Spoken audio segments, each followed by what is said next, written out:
Labis ng dalamhati ng pamilya ni Marvin Reglos, ang San Beda Law student na namatay sa hazing.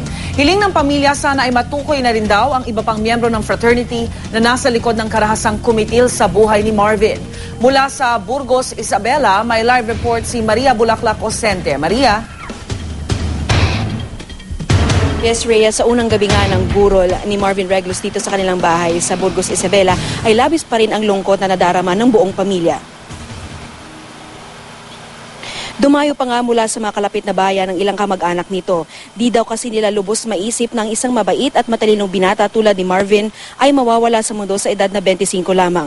Sa unang gabi ng burol sa kanya, isang vigil ang isinagawa.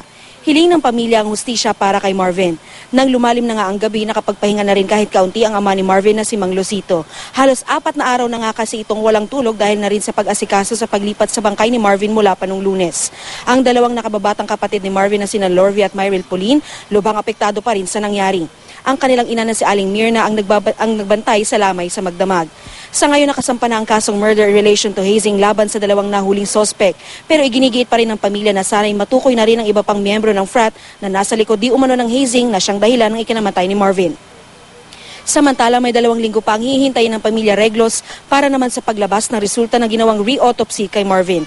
Nagpapasalamat naman ang ama ni Marvin sa tulong na ibibigay daw ng frat sa investigasyon. Gayunman, kini-question pa rin niya ang tunay na hangarin ng fraternity.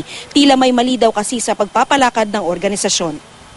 Salamat sa kanila kung ganun pa man dahil pinapakita nila na sila'y tumutulong sa paglinis sa mga marumi.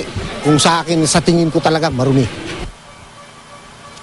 Rhea, plano ngayon ng pamilya na ilibing si Marvin sa March 2 pero depende pa rin naman daw iyon kung makakarating kaagad ang mga kaanak nila galing sa Amerika. Yan munang latest mula dito sa Burgos, Isabela. Rhea?